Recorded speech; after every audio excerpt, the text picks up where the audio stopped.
I think someone will give us the sign for the starting, right? I assume.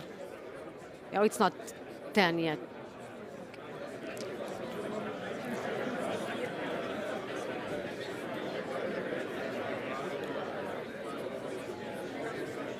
Oh, it's already there. I think that we can start now.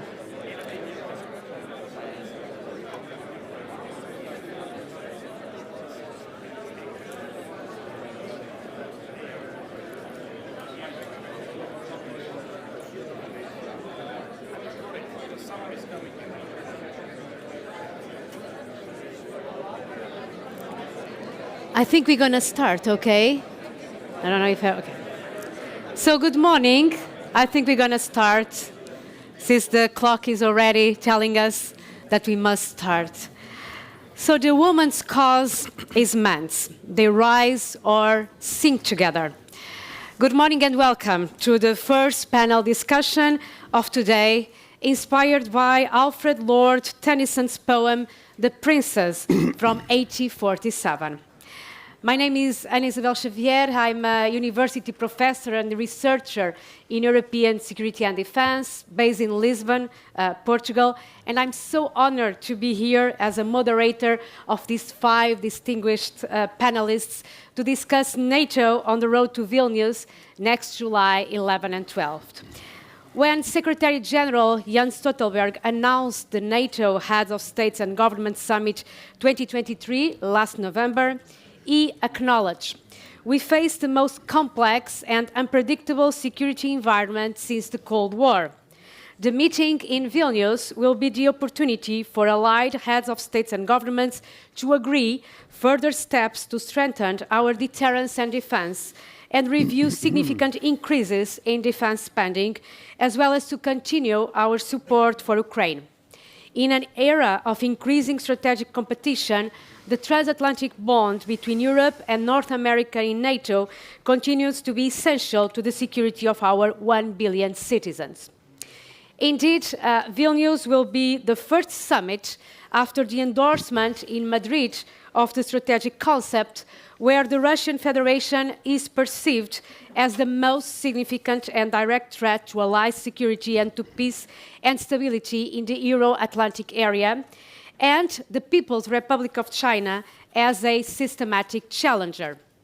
Vilnius will also host the first summit after Finland's formal joining on April the 4th, while Sweden still waits in the wings over Turkey and Hungary's objection. And as Moscow's vaunted 2023 offensive stalls around Bakhmut and as Ukraine prepares for a new counter-offensive, Vilnius will also be hosting Ukrainian President Volodymyr Zelensky. And when announcing it, Stoltenberg highlighted 2 key issues for Ukraine in the run-up to the Vilnius meeting. One is that I, Stoltenberg, expect NATO allies at the summit to recommit to support Ukraine as long as it takes, with substantial military support to ensure that Ukraine prevails. And I also expect NATO allies to agree on a multi-year program to help Ukraine transition from the Soviet-era equipment standards and doctrines to the NATO standards and doctrines, and to ensure full interoperability of the Ukrainian forces and NATO forces. However, following Russia's annexation of southern and eastern Ukraine, Ukraine formally applied to join NATO on 30 September 2022.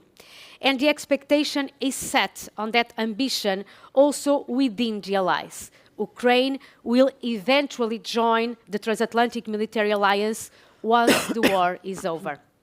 It is clear that Vilnius will represent a major step on the pathway to building a new European security architecture.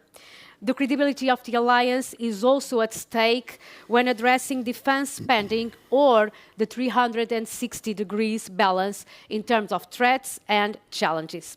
It is also the first pressure test for the allies to recover the principles and priorities set in Madrid and update the 2014 commitments in Wales and avoid the 2008 Bucharest summit revival on unfulfilled expectations. Having all this in mind, this panel aims to prospect what can we expect from the Vilnius summit, and for that purpose, the floor will be given first to our speakers and then to the audience for questions and comments. So allow me to start with Margus Tsahkna, Minister of Foreign Affairs of Estonia. Last May 5th, you met NATO Secretary General Stoltenberg on the upcoming NATO summit. Can you please share with us the priorities of the government of Estonia for the Vilnius summit? Thank you very much. Good morning, everybody. Yes, we had a very good meeting. One thing we didn't agree was the new Secretary General. But everybody is very curious what is going to happen with this topic. But it's not the most important, if we see and foresee for the Vilnius summit. But before I would like to introduce our positions, I would like to just underline some wider topics. It is the precondition of the successful meeting in Vilnius and also for the future. The world is not the same place anymore as it was before the 24th of February last year. And somehow we knew that it is coming, but of course not at such a scale that we are having now. The full-scale war in Europe and also genocide, deportation of children, and it is happening. But it is opportunity as well that finally the truth is here. So we have to make decisions how the world is looking like after the war. But somehow I feel that we have not agreed between ourselves how the world is looking like, how the world looks like after that. And even what is that? What is the point, actually? We are talking a new world in such conditions. And these preconditions, everybody is talking as long as it takes, but what does it mean? So if we know when the Second World War was finished, 8th of May from our side and 9th of May from Russia. But anyways, we know, and we had the processes as well to re-establish the international law rules about international tribunal. But now we have not agreed actually how the process is going on. Of course, we agree and we do support Ukraine in any ways, in military ways and politically, and we have achieved a lot. European Union has welcomed the process that Ukraine will be our member or gave the 7 steps program. And also NATO has declared already, yes, that Ukraine is welcome to NATO. But the question is how? What are the next steps really? What is the real process? What is the roadmap? And the second thing is that what is the win of Ukraine? We already hear about the different initiatives and thoughts about the peace plan. But we must agree as a society, international community, that what is the peace plan? Our position is very clear. The peace plan is the President Zelensky's peace plan he announced last year. This is territorial integrity. This is re-establishment of the international law rules.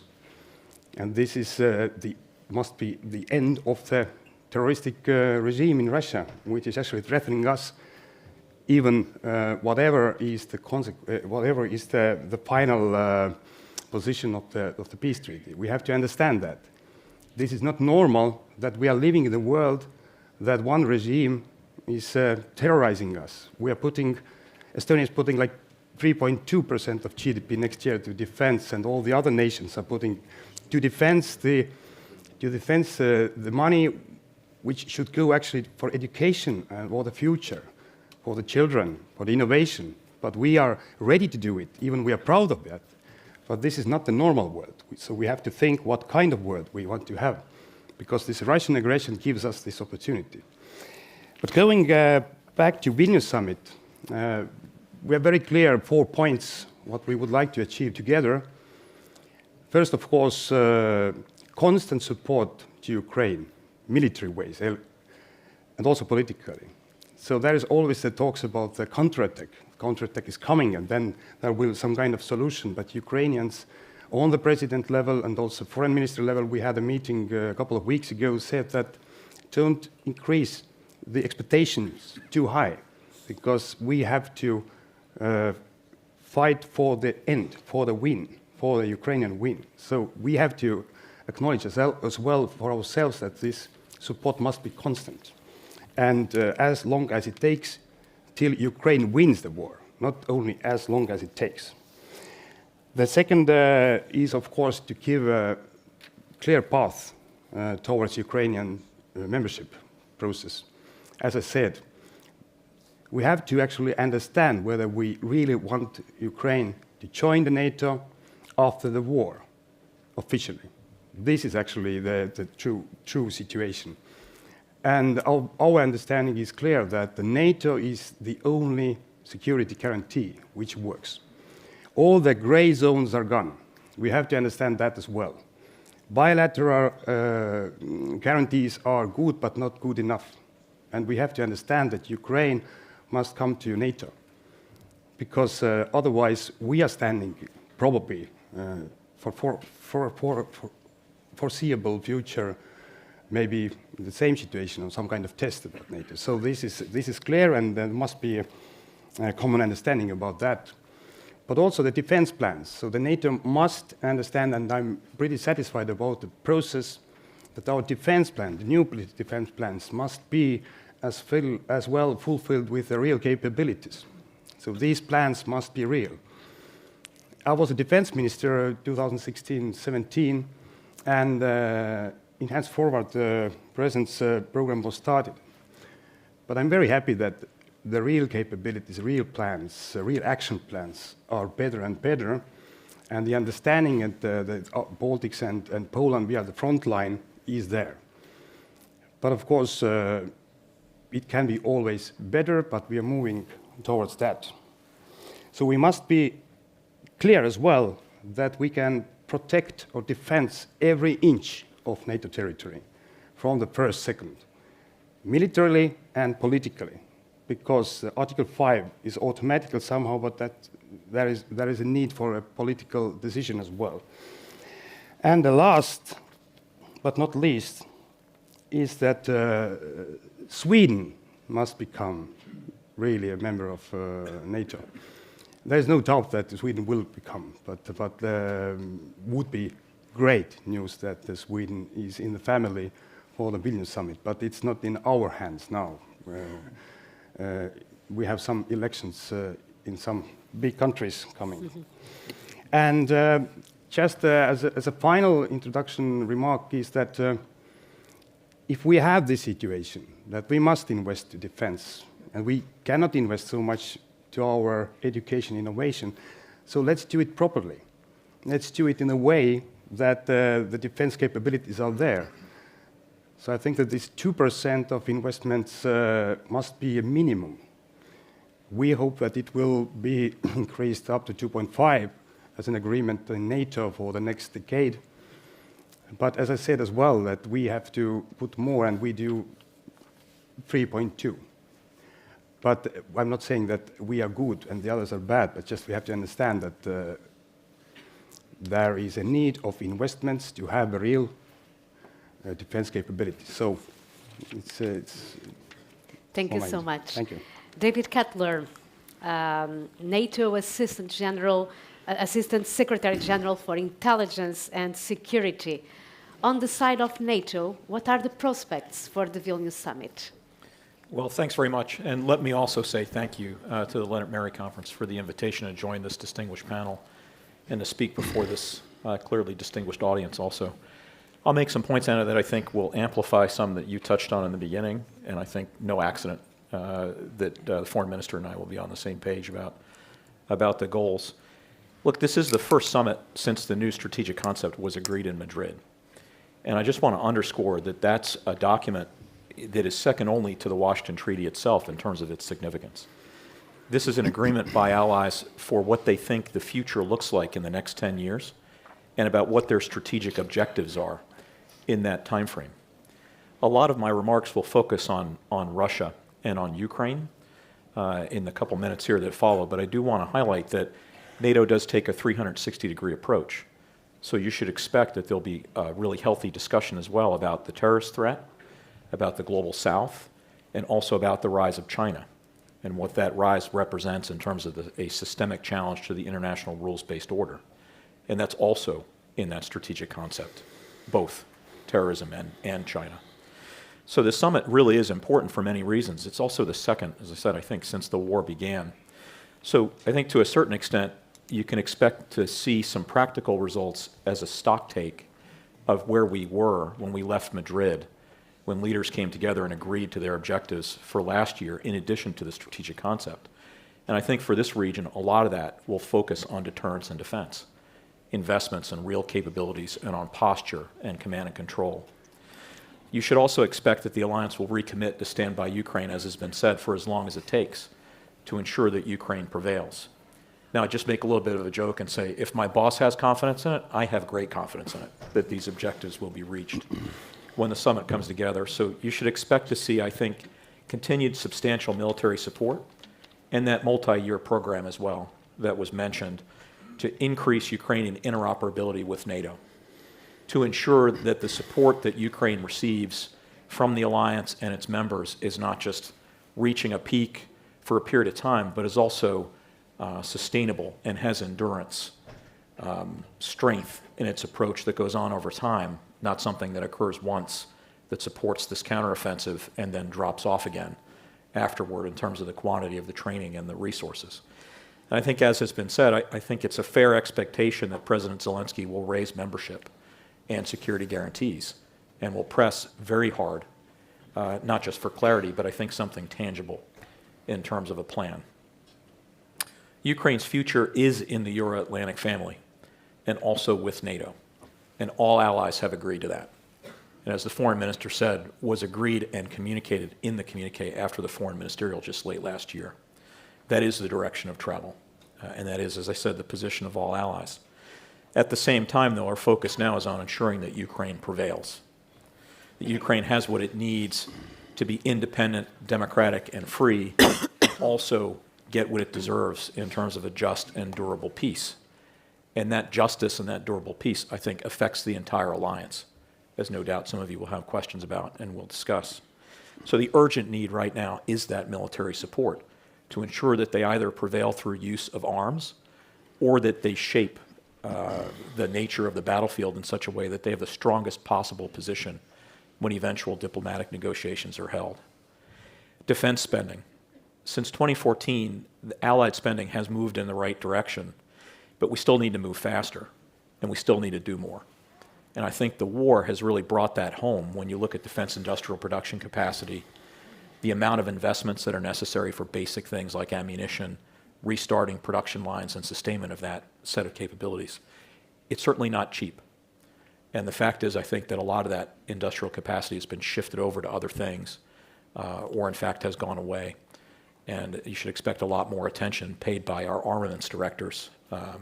Has already come, but certainly will intensify in the coming years, and I think leaders will have a good discussion about that. You should expect to hear us agree an ambitious new defense investment pledge with the 2% Wells pledge as the floor and not a ceiling. And as has already been stated, I think many allies are already well above 2%, either in terms of where they are for their own defense investments and spending, or in addition to when you combine the spending that they've made on behalf of Ukraine. Stronger language with urgency and clarity. And again, I think the war really highlights the need. Expanded membership will be a highlight. The security architecture is changing, and certainly not in Putin's favor. He wanted less NATO, and he clearly now has more NATO. Finland is a member now. I am confident that Sweden will soon be a member, and I hope also before the summit, because I think it's needed. I think Swedish and Finnish membership enhance Allied security, and joining NATO certainly enhances their security. It fundamentally changes the security architecture in this region, and in the High North as well, to have Finland and Sweden join NATO. We've demonstrated that the door is open. Finland and Sweden have been integrated into NATO structures as invitees, and that integration, I think, really has greatly sped Finnish acclimation and Finnish integration into the alliance, even to an enhanced degree than the long-standing partnership that we had with both nations over the years. They've joined more committees. It could be good and bad, I guess. Enhanced military planning with them, and they're also increasingly part of our capabilities target work. I'll move faster here and just say, look, resilience, I think you should also expect to see very high on the summit agenda. National resilience and collective resilience, because that underpins our efforts to safeguard security, our societies, and our shared values. And I think this is a really important one to highlight because it's a really fruitful area for joint NATO and EU cooperation as well. And if you look at the third joint communique that was agreed between NATO and the EU in February of this year, you'll see this emphasis on resilience as a key project for both the EU and NATO to take up together. And I think essential as we look at this range of threats in the threat landscape and the effect it has not just on our security sphere, but also on civil society increasingly. So this is one in particular that we need to focus on. So I just end my intervention by saying, look, the years ahead are likely to be really challenging. And I think we have to be very clear-eyed about that. The security environment is changing, and while I feel that we have many strengths, and certainly those are enhanced when we act together in the way that we do in NATO and in other formats, it is much harder. The costs are already rising in real terms, and I think we have to be very serious about that and direct with our societies about it. In an era marked by war, we just can't take security for granted, because security really does underpin our prosperity and our way of life. But I'm confident that if we work together in the way that we have, we can be as successful in that future as we have been in the past almost 75 years of the NATO alliance. Thanks. Thanks. You so much. Thank you. Elina Valtonen, member of the Finnish Parliament and Vice Chair of the National Coalition Party. As we know, it was already mentioned, Finland is the most recent member of NATO. We all know that. But can you please share with us what actually led to this historical step of joining, and what can we expect from your membership profile?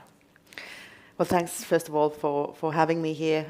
It has been a great reason to escape our government negotiations. I've been stuck in we also know that. in a negotiation dungeon for a few weeks, so this is a well-received escape from there. But everything's going smoothly, so Good. that's why I'm here. Yes, I guess the debate, which was a year ago, and I was also interviewed by many journalists across the world asking what led for Finland to actually abandon its neutrality. And my first answer always was that Finland actually hasn't considered itself neutral for at least 30 years when we joined the European Union. And even before that, obviously, having been a stable democracy for over 100 years and sharing very much the values of the West, we just have been more pragmatic than perhaps what our Western neighbor Sweden has been able to afford with having a more friendly Eastern neighbor, let's put it this way. So whereas perhaps the Swedish neutrality has been very much more based on ideology, in Finland it's more been a pragmatic choice. But also before joining the European Union, Finland always was good in sort of choosing using the windows of opportunity of edging towards the West as much on an institutional basis as much as was possible, given the time. And now what comes to joining NATO and applying for membership, I guess, of course you could say that it looks strange for a population who for decades, based on opinion polls, had only a score of, say, 25% or even less for joining NATO.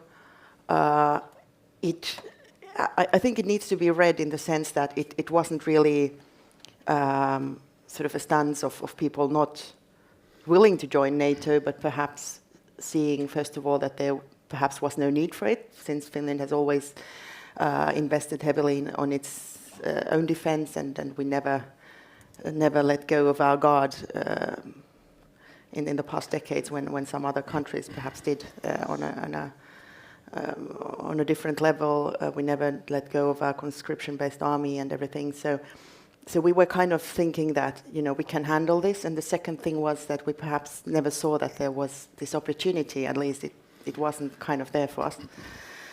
But now, when Russia brutally invaded Ukraine in February last year, it was really a dramatic change in the polls, which you could measure just within a few days, that only a couple of days after the population, more than 50%, was in favor of joining NATO, and it slowly edged up during the springtime. And I would say that it was the Finnish people who decided to join NATO. And this, I think, is a very beautiful example against the narrative that we've heard over the years from Russia and their propagandists, that it's the threat of NATO enlarging itself that they sort of need to retaliate against. It's not NATO enlarging itself. It's the free people of democratic societies choosing to join. And I think that is very clearly illustrated by the examples of Finland and Sweden, and closing this off by saying that we hope that Sweden will become a member of NATO as soon as possible, and certainly before or by the Vilnius summit. Thanks so much for having me. Thank you so much. And good luck for the negotiations. Now let's move to Xavier Chatel, advisor for strategic affairs to the French presidency. Xavier, do you believe that NATO and the allies are showing credibility in this war at Ukraine? Thank you, Anna Isabel. Thank you for having me. I think you don't see a lot of French officials in the Lennart Mary, and I would just like to say how happy and grateful I am to be here. And the reason why we decided to come and to beef up our presence here is we really want to say again to our Estonian friends and to friends in the region, we're totally committed to the security of this part of Europe. So we were before. You have now 300 plus French legionnaires in Tapa operating the big Leclerc battle tanks. We're committed to this place. We're committed to this part of Europe, and you can count on us, Minister. And so I just wanted to start by saying this. Now, in terms of credibility, I do think that NATO has shown a lot of credibility and has passed the test really with flying colors. And I'll try to illustrate it with a few points. First, in terms of the rapidity of reaction.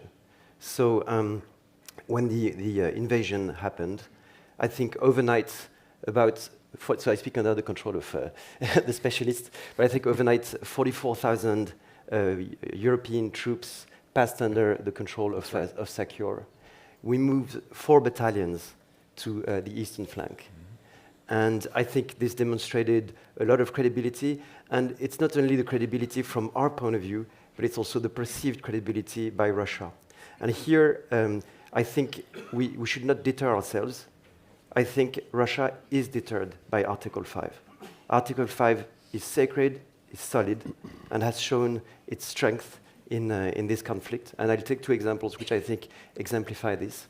The first is when there was this episode when the leaders were in Bali at the G20 summit. There was this Ukrainian anti-air missile which fell into Poland.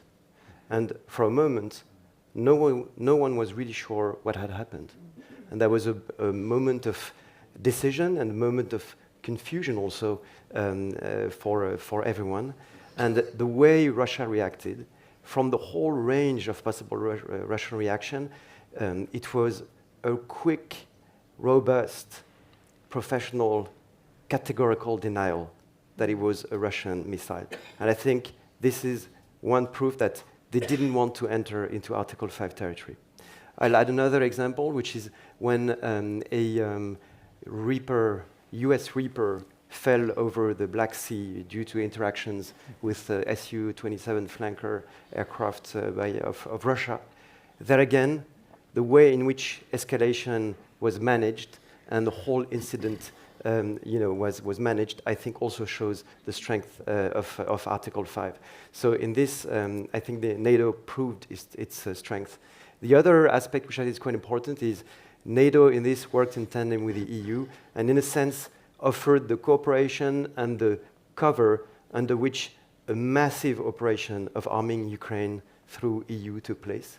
and the EU has given more than, I think with the peace facilities, like 5.6 billion euro in equipment to Ukraine, and it's a steady flow. The Rzeszów hub is extremely active in this, and this is due to the tandem between NATO Article 5 and EU lethal equipment provision. And maybe a last word, because I'm conscious of time, and people will be more interested in questions than pontificating from the stage. But I just a word on France in this. So we were there from the outset. France was in the rotation of NRF at the time, and we provided the VJTF within 48 hours. And then we made our presence in Tapa, which had been rotating between Lithuania and Estonia. We made it permanent, so permanent Estonia.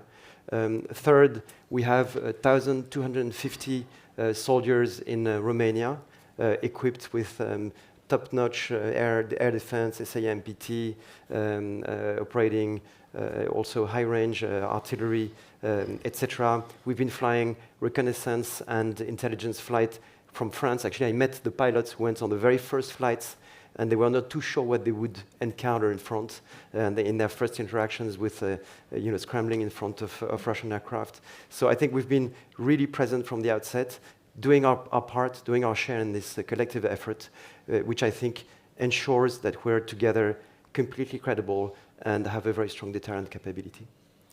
Thank you, Xavier. Last but not the least, Eliot A. Cohen, Chair in Strategy at the Center for Strategic and International Studies and Professor at Johns Hopkins University. What is the most difficult issue that the Alliance needs to address in Vilnius? Well, thank you. And it's an honor to be here. Unlike my colleagues on the panel, I'm not in government service, although I've spent my time as a Defense Department bureaucrat and as a diplomat. And so I think I'm going to frame things somewhat differently. I think the most difficult decision doesn't have to do with 17-point plans or declarations or anything of that kind. It has to do with how we think about what's in front of us. You know, I'm fundamentally a military historian. That's most of what I do.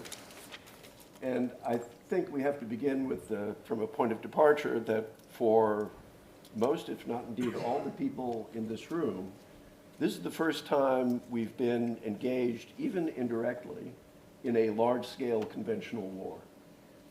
And even as difficult and terrible as the wars in Iraq and Afghanistan were, or other places, it's something different. And so it's time to take our copy of Karl von Clausewitz's On War off the shelf and look at it. And I think the most difficult thing we have to do is, I agree with everything that people have said on this panel, and I appreciate the inputs that we have provided. But it's not enough to talk about supporting Ukraine or helping Ukraine defend itself or even helping Ukraine prevail. We have to think about defeating Russia. And that is a hard thing. That is a hard thing for us to wrap our heads around. But it can be done. It does not require marching into Moscow. It does require shattering Russian forces on the territory of Ukraine. And most importantly, I think it means a commitment to destroying Russia's confidence that the military arm can achieve anything that it wants. You know, the Russians, whenever anybody goes into a war, they have somehow, implicitly or explicitly, a theory of victory. This is why we think we're going to succeed.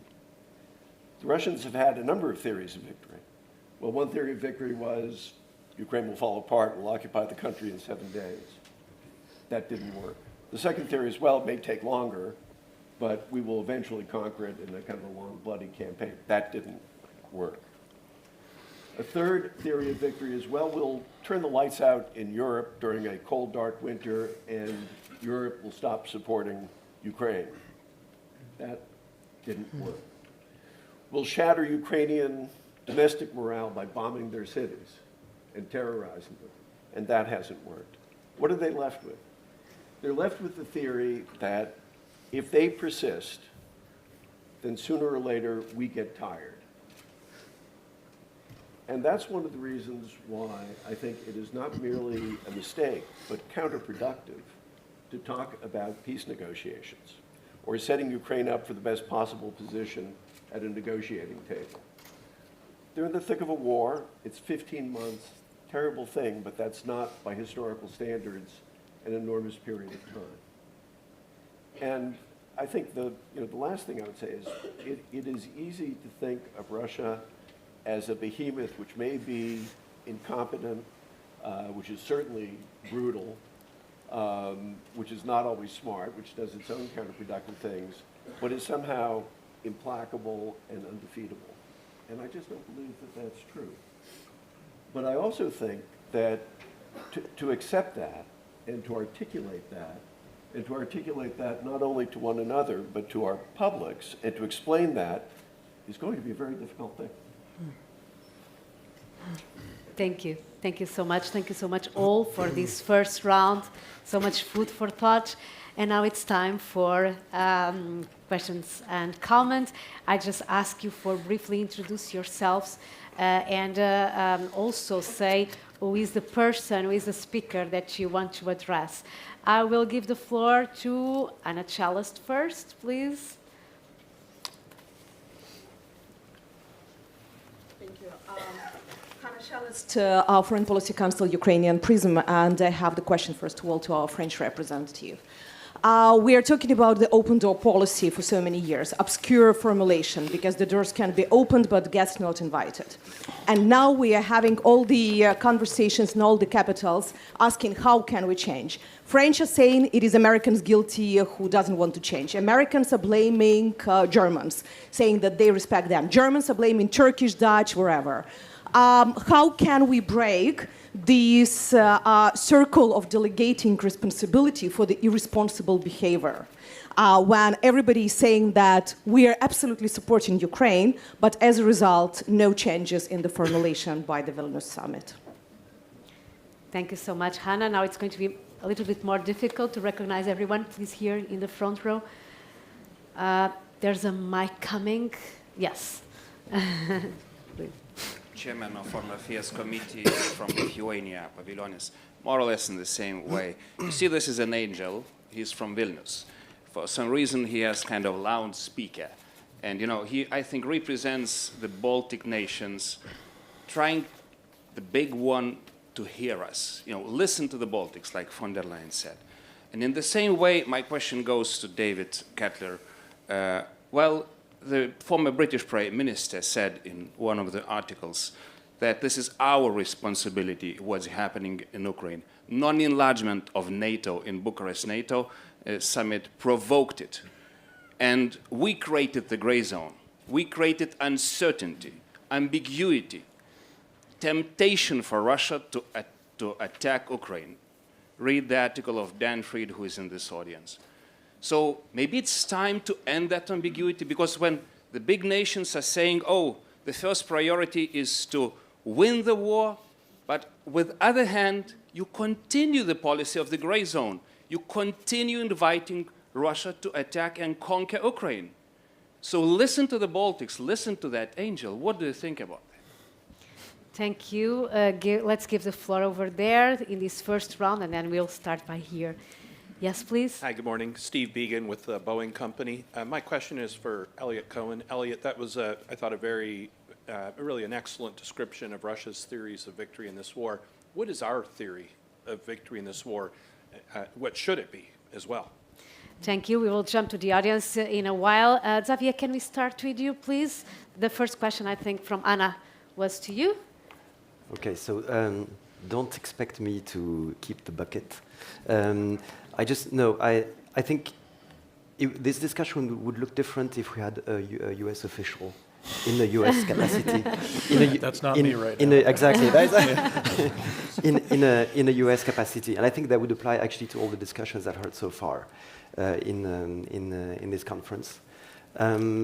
We have to take into account the fact that U.S. is also is not a minor ally in NATO. And so I think we have stated the open door policy back in Bucharest. There's now a discussion which is happening at 31, hopefully maybe at 32 we're happy to be 31 now, but hopefully we'll be 32 at Vilnius. I think this discussion must project unity, and I think we have to take into account what we can achieve with all allies, including major allies in this.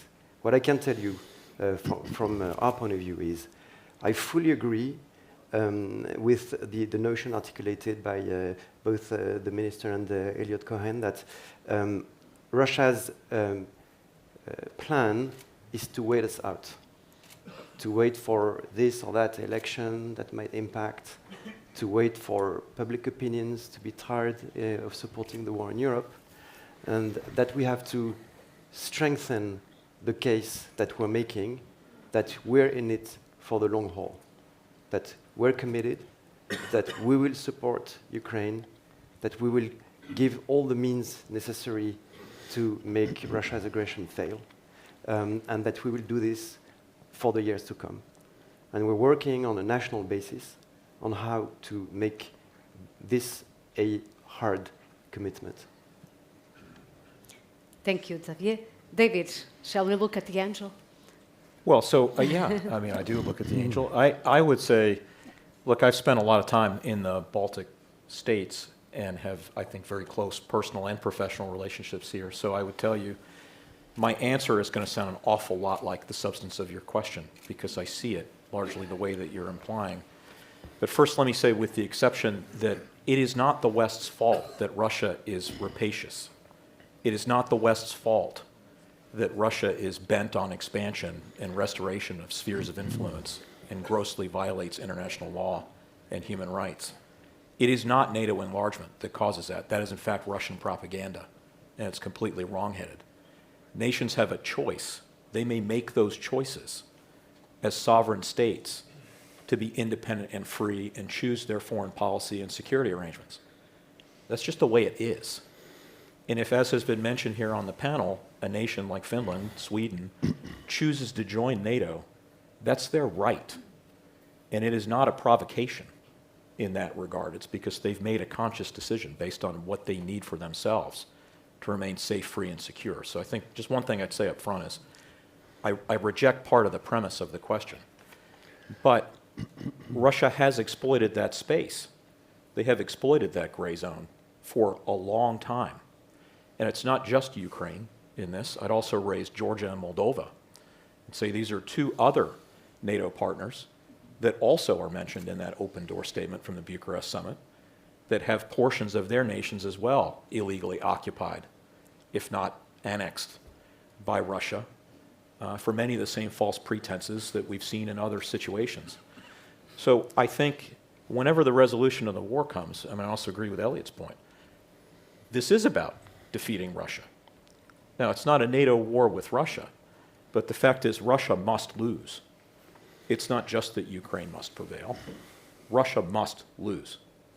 Because there is the war in Ukraine, and again, justice and restitution, full reconstitution of territorial integrity and sovereignty and the freedom to make the choices I just touched on.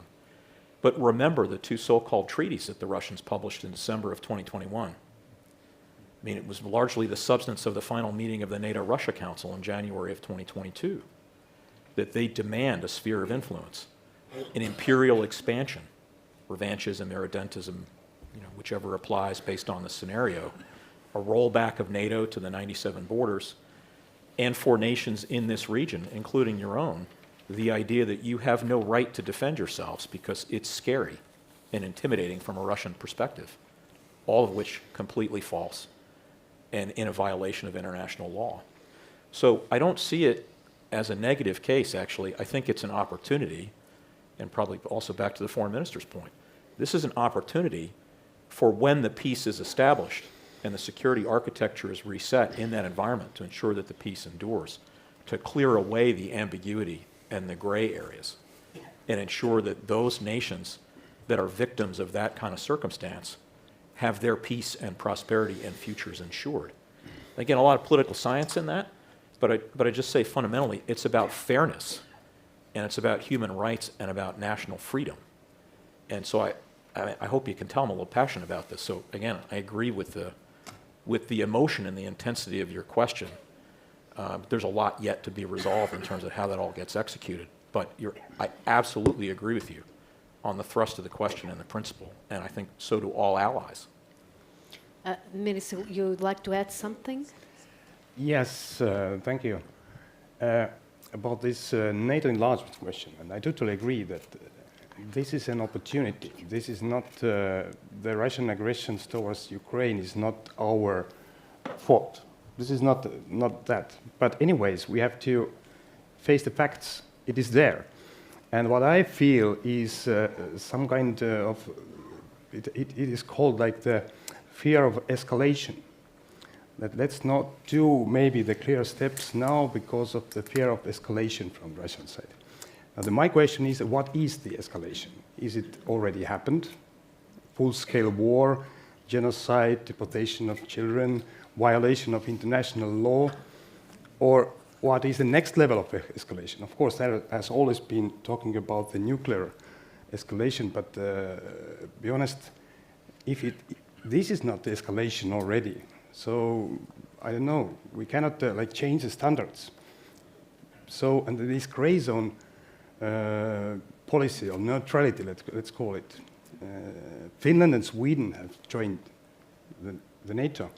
Sweden will join. Sorry, but I already take like. But it was a free will, and they were led to do this. But Ukraine was not led to do this free will. But it's in our interest that they come in, because to stay in a waiting room of NATO is the most dangerous time at all. To declare that we are not going to join NATO, it's more secure than just we ask them, please come, but wait here in the waiting room. It's terrible. And you mentioned, I'm very grateful that you mentioned Georgian, because this is something that nobody's talking about anymore, the occupation and the aggression there. It was really at the same time. But the other thing what I wanted to point it out is the theory of victory. Re-establish the international law. We have to bring Putin and his puppets under the trial of the International Special Tribunal. Now there is a big debate. It is somehow connected as well from some countries' long gray shadows from the past. But let's be honest, this is opportunity as well. And we must deal with that. This aggression must be brought under the trial of the International Tribunal. Yesterday there was the core group meeting in Tallinn. There are debates, what is the legal way, but the first thing must be clear that there must be political decisions that we must do it. It's a proper place to say here in the Lennart Meri conference that President Meri said once that the international law is the nuclear weapon for the small nations. And for us and for everybody, this is like existential question. Do we reestablish it? Who has broken the law and rules must be brought in trial. And this is a part of this. This is not only the military conflict or the war, but this is the complex. As I mentioned in the beginning, that we know when the Second World War was finished, and there was a real trial and everything. But the other conflicts, what we have had later, after that, it has been some kind of, wars conflict, and let's move out, and there is no clear case as much. But this case is clear. This evidence, it's everything there. So this is our, I would say, cuts, and not to be afraid of escalation, because this escalation has happened already. So that's my point. Thank you. Thank you. Elliot, the last question of this round was for you. So, Steve, for a full answer, you have to get Slavik Debsky to invite you to the PISM Strategic Art Conference next week. I'll be giving a full lecture on this subject, but I'll give you the short version, which is, go back to our friend Clausewitz, war is a trial of moral and physical forces through the medium of the latter. In other words, you have to begin with the fighting part. And there, the object, I think, is to ensure that Russian forces in Ukraine end up running away in prison camps or dead. And the way to do that is to arm Ukraine to the teeth. And if we're not producing enough stuff now, then we need to act with a sense of urgency. My colleague Seth Jones and I have been critical of our government for not invoking the Defense Production Act, giving industry the kinds of long-term contracts it really needs to expand production dramatically. But it goes much beyond that. I think it does, there's going to be a part of this which involves messaging to the Russians. You know, what we say to the Russians is, you're violating international law, you're brutal, you're cruel, Ukrainians really don't want to be part of the Russian Empire, all true.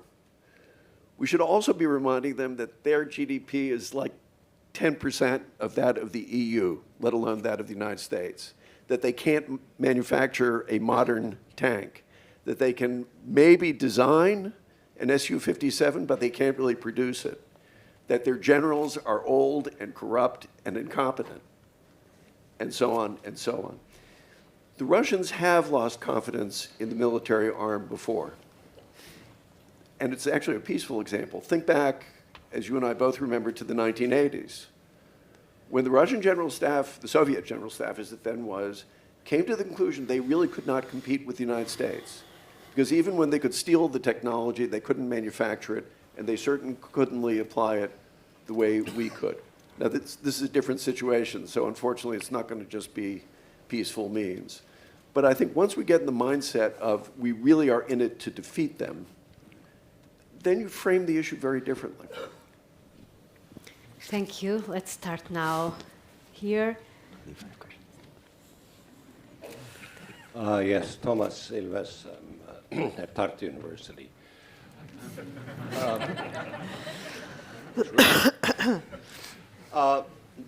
I think the issue that we should be discussing first and foremost, to make it more than just scholastic exercise, is Ukraine getting into NATO. Unfortunately, a lot of NATO enlargement has been, through the years, an issue of mindset. The idea of the Baltic countries ever joining NATO until basically 2001 was considered ridiculous. We had the scholastic exercise in 2008, which I had the unfortunate possibility of witnessing do we give them map or not? I mean, that was, talk about scholasticism. That was absurd. Now, there's the whole issue of map, which kind of went out the window in 2022 when suddenly Finland and Sweden don't need map. Oh, are they better countries than the ones that joined before? And then we had the issue of, oh, you can't have foreign troops on your territory, but let's not talk about 1956 when Germany joined, right? So, I mean, the issue is really getting over this mindset. Not, is Hungary going to be against Ukraine or not, but rather, are we willing to sort of think, change our mindset? And my question, to make my long statement into a question, is what are the possibilities of actually thinking outside of this ridiculous box that we have put ourselves in, whether it be map, foreign troops, or all the other ones we've had, or no Soviet republics ever, and I mean, all this stuff, they're mental cages, and the question is, can we overcome them? Is your question addressed to someone in specific? Sorry. All to the the panel. Very good. The young blonde lady over there, please. And then we'll go there, and then I think we'll have plenty of time for the questions, I hope. Yes, please. Thank you so much. My name is Lolita Sigan. I'm from Riga, Latvia. And my question goes to another young blonde lady on the panel. Who's that? Elina Valtonen, member of the Finnish Parliament. My question would be, how would you describe the change of Finnish policy? How deep is it? Of course, my heartfelt congratulations on joining NATO, but for a very long time, the mantra was don't provoke and don't be provoked. Have you totally departed from that? Thank you. Thank you so much. Yes, over there on the second row. Yes, please. No, the gentleman. Well, you don't have to fight for it. Then we can start in the third round with you. Yes, please. Steve Erlanger, New York Times. I too regret no American official on this panel. I'm sure they were asked.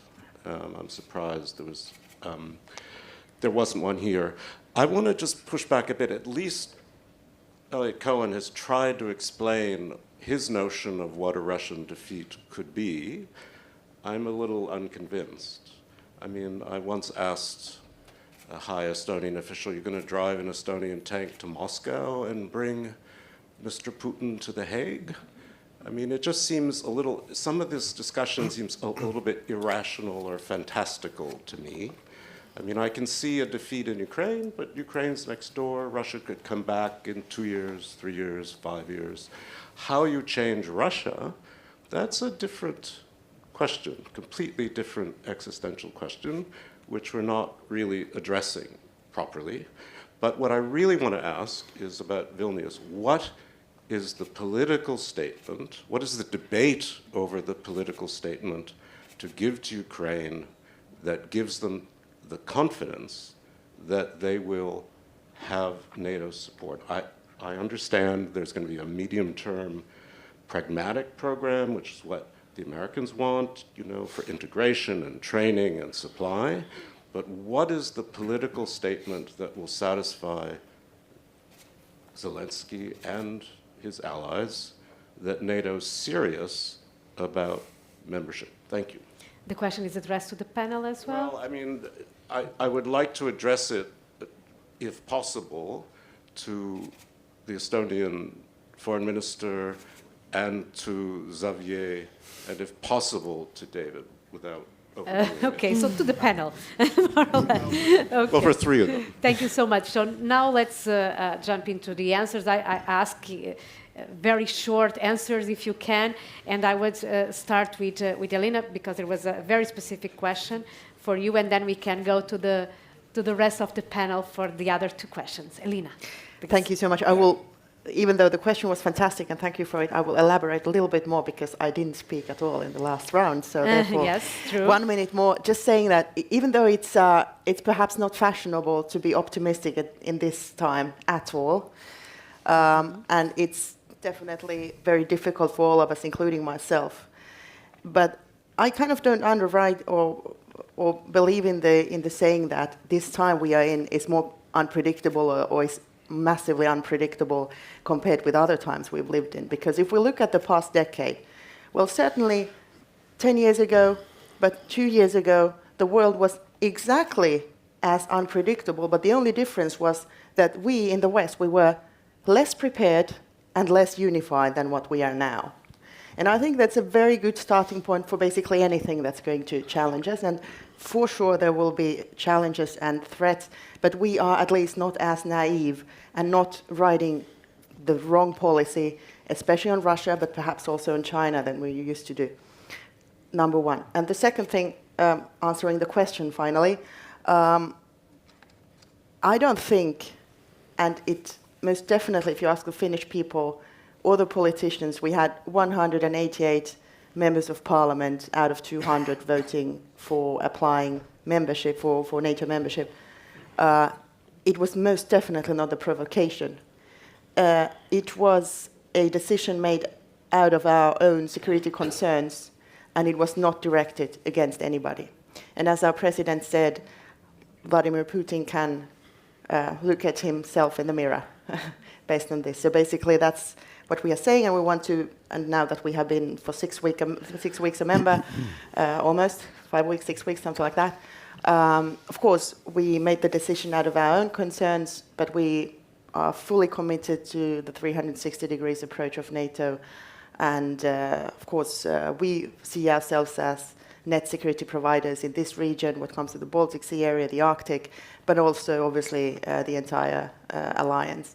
And in that sense, our foreign policy has not changed, and I can promise it will not change under the coming government if our negotiations succeed. Thank you.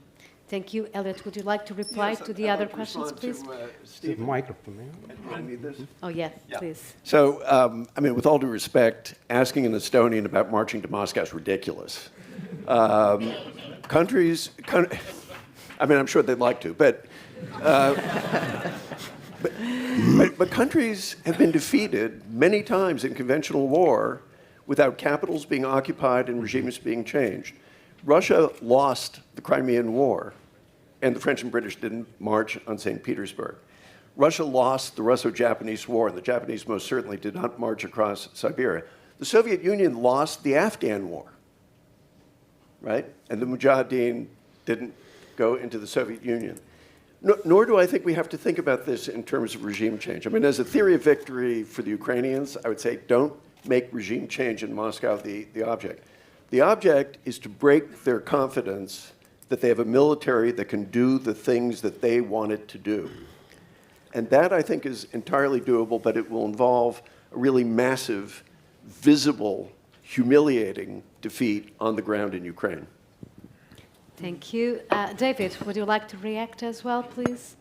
Yeah, maybe just a couple of points. Yeah. Sorry. Please. I said happy to David, have, but no, sorry, I heard. no problem. Xavier, No, you go ahead. first. I'll back clean up. Okay, so just a few points. I think on the theory of on the objective, we're supporting the Ukrainians, so we can't settle on behalf of the Ukrainians, and the Ukrainians' sense of what they could and wanted to achieve has changed over time. So we just have to factor this in. We're supporting the Ukrainians, and we can't decide on behalf of the Ukrainians. First point. Second point on the objectives for Vilnius. On the institutional aspect, I think I already made a long answer, so I won't go back into it. But it's quite interesting that in this phase, I think what we really need to do is to make sure that we give Ukraine everything it needs to prosecute this war. It's the essential thing that we need to do now. And the interesting political aspect of this is that the US had not wanted this lethal support to be either given or coordinated by NATO. Hence, the coordination is in Ramstein, separate ad hoc format. And the provision of weapons is allies, US and EU, which is striking for anyone who's been observing EU things in the last decades. I remember a time when we were trying to give one Kalashnikov to Mali to fight Daesh or Al-Qaeda. It was not possible. Not even, the trigger of a Kalashnikov, nothing. And now we're giving 8 billion, I think, altogether, of weapons to Ukraine. So we have this weird twist of things, but we should, the absolute priority should be to make sure that we give everything it takes for Ukraine to repel this invasion. Thank you, Xavier. Now, David, and then Minister, please, Yes, I think if you just allow me. Yeah, I think just a couple quick points. I think there are any of a range of scenarios, for how wars will end and how they unfold. And I think incredibly challenging to sit here and say it's this, it's this. And I think Eliot's exactly right to, again, emphasize that it's about how it ends and the message that it sends and the durability of the message, because, again, it's not just about war termination here. It's about Moscow understanding that it cannot use force in the way that it has. The track record speaks for itself. The choice of the use of force as a weapon of statecraft needs to end. And it can't come back. So the idea of an expanded frozen conflict, I think, is a horrible one to consider. The idea that Moscow just bides its time and rebuilds and comes back again is not anything that I think anyone rational welcomes. So how do you ensure that? But I think I go just a notch further and say that it's not just that Putin and the circle have to understand this, because you see the civil society in Russia also. The polling, the propaganda, the interviews on the street, believe them or don't believe them. I think the reality is that it's also Russian civil society that needs to understand that they have not prevailed here. They have not won. And it's the civil society that also has to accept the lesson, not just the leadership, that the use of force is not preferred. Right? It's not in line with international law. They have to respect their own borders and stay within them. However they live within them is a Russian choice. But the idea that they would resume conflict in the future is one that needs to be deterred in whatever the final peace is, now and for the future.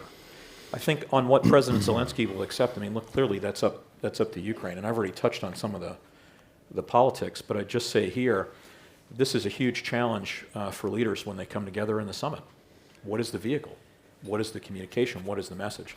So I just amplify one of the points the foreign minister made when he provided his opening remarks and say that, yeah, I can see now from my time at NATO that it is a risky place to be in that in-between status. When you're on the list, you either have a map or you don't, or the open door policy applies to you, because if that gray zone exists and extends, attention is focused on you quite intently, and all kinds of range of tools are used, from hybrid to conventional, to try to control you and control that dynamic. And that's why I say this is an opportunity, but this is also a huge challenge, I think, for leaders as they come together, because they have to agree not just the message, but they have to agree the mechanism in order to convey this point. Thank you, David. Minister, please. Yeah, I would like to do some points. First of all, President Ilves from Tartu University, you actually made a point about what it is about at all. It's a mindset. It's actually the real decision. Do we want to finish this gray zones policy here and make a decision that Ukraine will enter to NATO? The question is technically how and when. This is already the process question. The main mindset question is whether they join or not, I mean, in real life. So this is a decision. I'm talking here as a minister of Estonian government. So we definitely have declared that we have made this mindset and this decision. But of course, it must be consensus. And we really do hope that it will come on that level that we will clarify and we say and vocally that the process is starting from Vilnius, maybe towards the Washington meeting next year. Of course, there are many conditions as well. We cannot compare 100% Swedish and Finnish position, but also let's remind that the European Union has decided to start the process in a very clear way, the 7 steps. And also these are important steps for the NATO about democracy, about corruption, and the rule of law and everything, but the process is there. So all the conditions, like practical or the pragmatical conditions for the process are there. This is the only mindset or the political decision.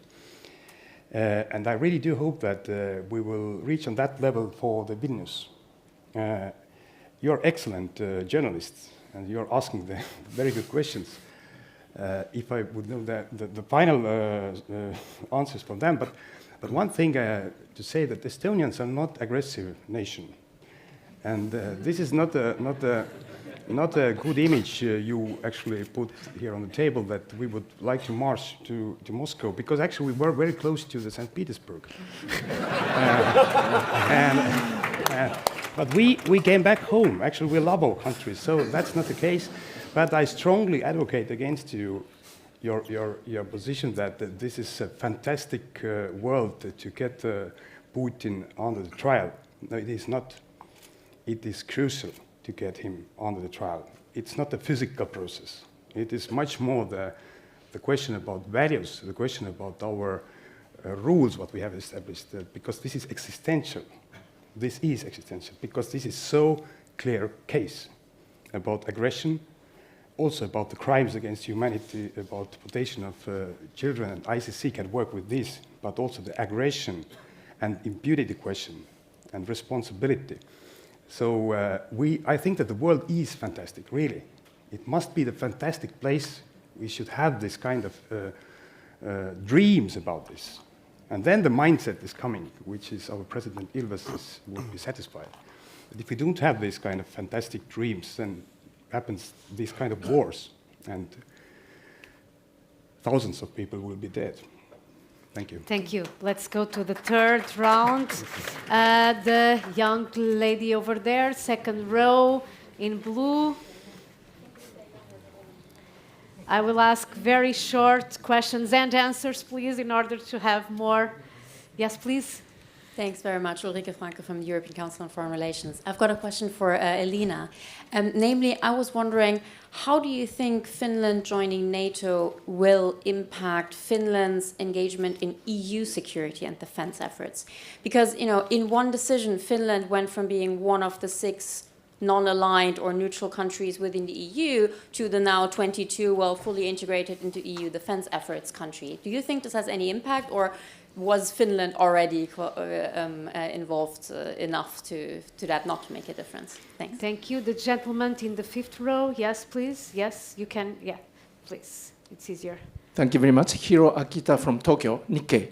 So my question is about how to avoid 2 simultaneous major wars, both in Europe and Asia.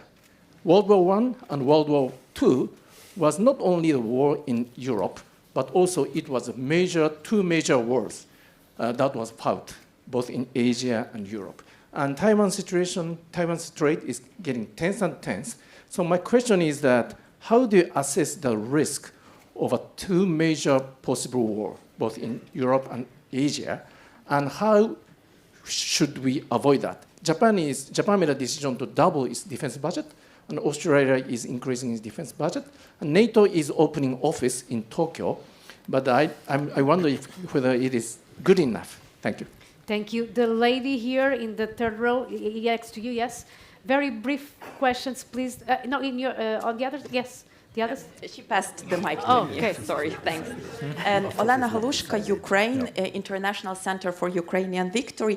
We are hearing a lot here from this panel, from other panels, that Ukraine should prevail, that Ukrainians are about to define what will be the end game in this war. Well, 95% of Ukrainians attempt to get the victory and know that we can win in this war. However, we know that the goal defines the means. And if the goal is to help Ukraine prevail, why are we campaigning for half a year together with our partners to get modern tanks? Why are we right now campaigning for more than a year to get modern fighter jets? How are we supposed to prevail in this war without air superiority, without modern weapons coming in time and insufficient amounts? If this is the question of the funds, Western countries have frozen plenty of Russian assets, both individual and sovereign. Where is the confiscation of these assets and its channeling for the needs of Ukraine? Thank you. Thank you. In the back, the lady over there. Yes, you please, in the back. Oh, thank you. It's a pity there's no German. My name is Judy Dempsey from Carnegie Europe. It's a pity there's no German official on the panel. So if the Ukrainians want to join NATO... Just the mic, sorry, so if the Ukrainians want to join NATO and NATO doesn't offer membership to NATO at Vilnius, why won't NATO offer membership to Ukraine? Thank you. And the last question here in the 1st row, please. Yes, you had a question? The mic is coming. I'm Algaris, former rector of University of Tartu.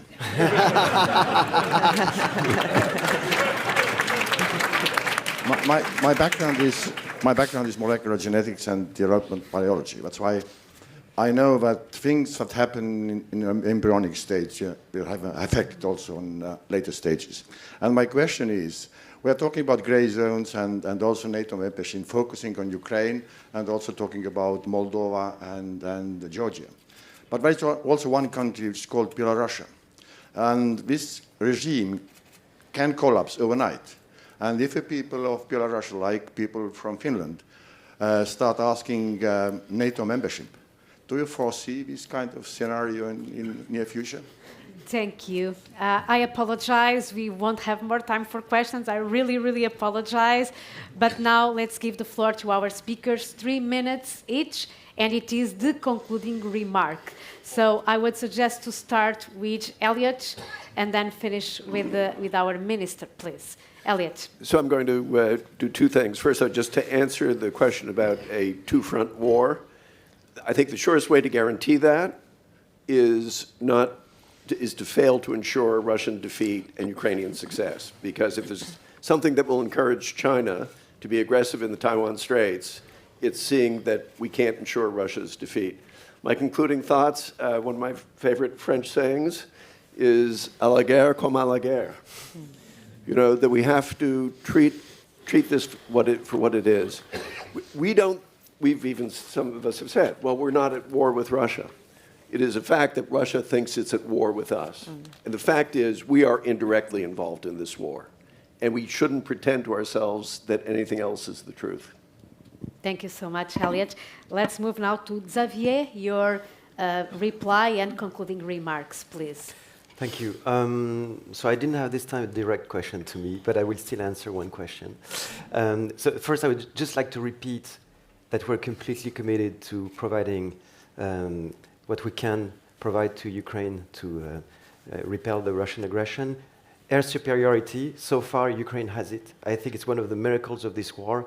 When we prosecute war, we usually tend to ensure in the beginning that we have air superiority, and Russia has not been able to achieve this in this war. Second, on tanks, I think France has been the first country to give like modern Western armor to Ukraine, which triggered afterwards the Leopard, which was really, I think, what Ukraine wanted. And in terms of the frozen assets, it raises a number of very complicated questions of international law, which will have ripple effect way beyond this conflict. So I know it's under examination, but it's a very complex issue. Now, and moving to maybe some broader points, I would just like to say again to our Estonian friends and our friends in the region, you can count on us. I would like to recall also the statement that the French president made at the École de Guerre back in 2020, when he offered a dialogue to those interested countries in Europe on the nuclear deterrent and the way we conceive of our vital interests in the exercise of the nuclear deterrent. A quick message to our European partners: keep rearming. We need to do more. In France, we're pledging an additional 100 billion euro in our military programming law. It's a huge amount, so we're going to reach like 400 billion, huge amount. But we all need to beef up our defense expenses. And I would also say that we must do not only this, but beef up our resilience. And the resilience of Europe rests on its industry. We know if we want to be able to provide weapons to Ukraine, we need to be able to produce them on a European soil and possibly with European companies. So this is an absolute priority. And we need, in everything we do, in the European ammunition scheme, in the ramp-up, in all of these things, we need to strengthen the European ability to produce weapons. And one last thing, we need also to reinvest the strategic field. This war, in a sense, is also a geopolitical war. And I think often we've lost a bit the sort of categories that we used to have in other times, and we need to be fully back into this kind of reasoning, and we need to strengthen our position. It strikes me that in the last months, it's Russia that has been advancing in this field. Think suspending New START treaty. Think pretending to deploy tactical nuclear weapons to Belarus, which is in effect in contradiction with the spirit of the NATO-Russia Founding Act. So we need to be back into this kind of reasoning, because this, I think, will be the stuff of our discussions for the foreseeable future. And one last thing, in this panel, there's one thing which has almost not been mentioned, is the Global South. It can be a game changer in a negative way. It can be a game helper, and we need to work on this.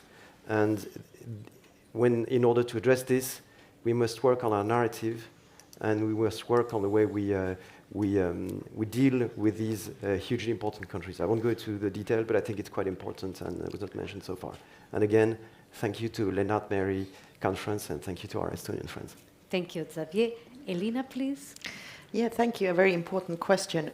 I think in general, Europe needs to strengthen its defense cooperation and capabilities massively. And this is not a statement against transatlantic cooperation, but very much on the contrary, in order for us to be as unified as we now are, or have been for a very long time.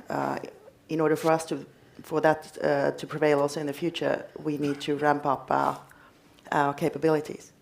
And the European Union certainly plays a role in that, not as a competitor to NATO, but the European Union can very much help in strengthening the European pillar within NATO, but also it has in its toolbox tools which strengthen the security, which are kind of outside of the NATO scope. So not just, hybrid cyber capabilities, very clearly, of course, what comes to strengthening our borders, very much an EU competence. But also, of course, what comes to military mobility, and very much agreeing with how we need to ramp up our defense industry. That's where the European Union can provide with many tools. And I think the message from the European defense industry is very clear. We need to take that message very, very seriously, and it's that instead of plans or even credible plans for really scaling up our industry, they need orders. And I think that's a clear message to all European Union member states, but to the European Union as a whole as well. We need to really put focus into this, not just in order to be able to provide Ukraine with increasing means with defense material, but also for our own security and for our own future. So it's very much a focus. And I think just to close it off, what comes to our transatlantic link, I'm a little bit worried about the rise of protectionism. We shouldn't be able to afford that within our alliance. I don't think the right reaction to protectionism is more protectionism. But if we think about what our values are really based on, the free market economy and human rights, the rule of law, I think that's the roots where we really should go back to, because that also in the future will be our strength also in the security arena, because as we know, the economy and obviously as a function of technology and the other way around are a significant component of security. The more or the longer into the future we look. But thank you so much. Thank you so much. David, please. Well, thanks. I think I've touched on some of the questions already, so let me tackle the one from the President and say that I think Belarus is a really hard case. Easy to say that's the situation, but I mean, stolen election, expanded civil repression before and after, slow, steady Russian takeover of Belarus in this union state construct, weaponization, use of Belarus as a platform to expand the invasion against Ukraine, and Lukashenko then making Belarus complicit in the Russian invasion of Ukraine as well. So many challenges there. Do I see them being a NATO member? Certainly not in the near term. I don't know what the far future looks like, but that's not a simple, your question's a very difficult one to even think about where Belarus goes. I maybe just wrap up and say, I think you've heard us touch on a lot of things, but a point I want to emphasize is that clearly war is here. This is not a crisis. This is a war. This is not a temporary experience that we go through that could be managed through usual crisis management procedures. This is a real war. An invasion was expanded in a nation of 44 million people. You have 11 million people displaced, a combination of externally and internally. The minister's already touched on the kidnapping of children, but I mean, I'd add, and I hate to say it this way, but really for emphasis, rape, murder, torture, systemic use of rape and murder and torture on a large scale, kidnapping, forced deportation, all wrapped in an illegal war of aggression. So I don't see a return to status quo ante. I don't think it's possible from a security perspective, to think about what that future looks like and say that we can revert to February 23rd of 2022. But I agree with the calls for accountability and for justice very, very strongly. I don't think we should, absent justice. And that does mean full accountability for the crime of aggression itself and also for the specific instances of all the things I just touched on. And I think it's important that collectively we not shrink from that. So the calls for justice there have been, I think, have been very important here. So this is long-term. The war has strategic implications. I mean, again, I touched on it very briefly, but I would encourage you really reflect on the Russian strategic position from December of 2021 and January of 2022. It is revisionist in an international scale, and it is important that that also be defeated. The war is incredibly important, and all the things about Ukraine. I mean, I can't even adequately express the significance of successful and peaceful resolution of the war in Ukraine and their safety and security moving forward. And at the same time, the strategic implications of the war are particularly profound. And I don't think we can afford to lose sight of the two together as we think about where we need to go. Thanks. Thank you so much. Minister, please to conclude. Thank you. We are very on time. I'm trying to finish in when it's 0. I think it's the first time during this conference. If you give me one last minute, I would appreciate it as well. But I just touch some questions and then the final thought about supporting Ukraine. I understand totally this criticism even that we can do more and quicker and really to keep really what Ukraine needs, because Ukraine is fighting in a war. And I think that they are very well aware what are their needs on the military ways. And we have given, I think that Estonian, we have put more than 1% of GDP in and putting more. And also, but the wider, can you imagine that the European Union would have supported the third country, in the meaning 2 years ago with the military ways? It was impossible. And now we are working with the 1 million rounds of ammunition process. It is not so rapid as it should be from the Ukrainian perspective. But initiative started from Estonian initiative like 3 months ago, and it is decided now. This is really quick, if you understand the European bureaucracy. But anyways, we can do more, and we must do more, and continuously. And I hope that this scale is going upper and upper, and Great Britain made as well the huge step on that. So thank you for that, really.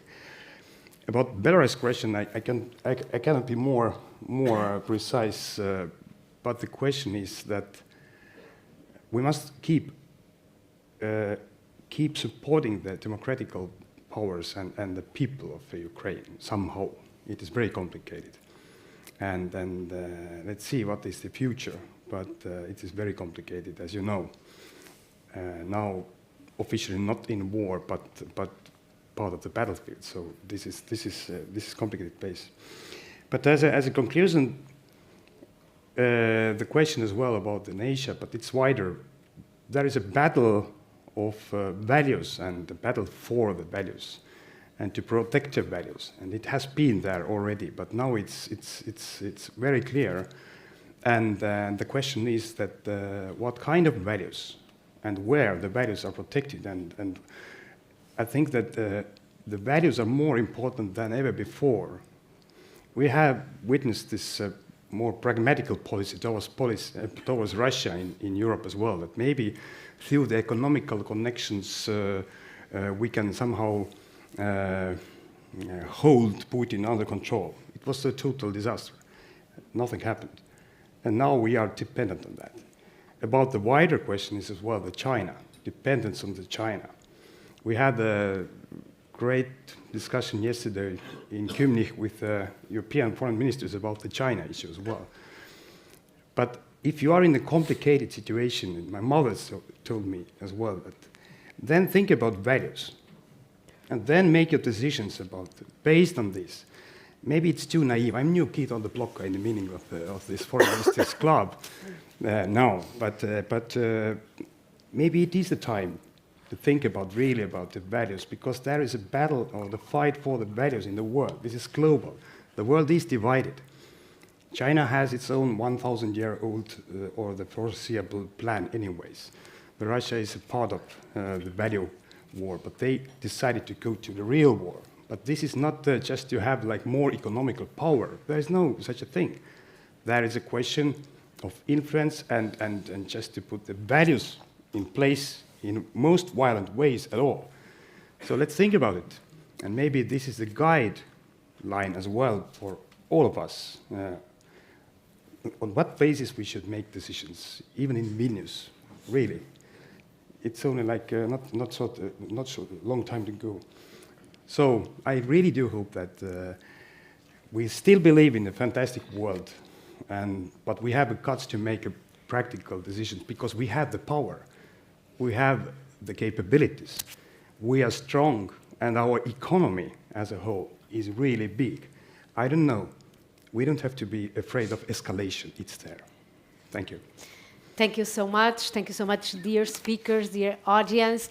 As coming from a southern country, Portugal, I'm really looking forward for Vilnius as well, and I was quite relieved to hear, David, that the southern flank will also be a part of the agenda in Vilnius, migration, terrorism, the impact of war in the southern countries as well. So I'm really looking forward. Incipit Vita Nova, so begins new life. I think this motto of this year's Lennart Mary's conference will be also inspiring for the Vilnius conference, and I hope this discussion was fruitful enough for all of you to keep discussing these topics today and tomorrow. For me, it was an honor. So enjoy your coffee break and do not forget to return at noon for a panel on Ukraine, what we live for, what we did for. Thank you. Thank you. Thank you. Thank you.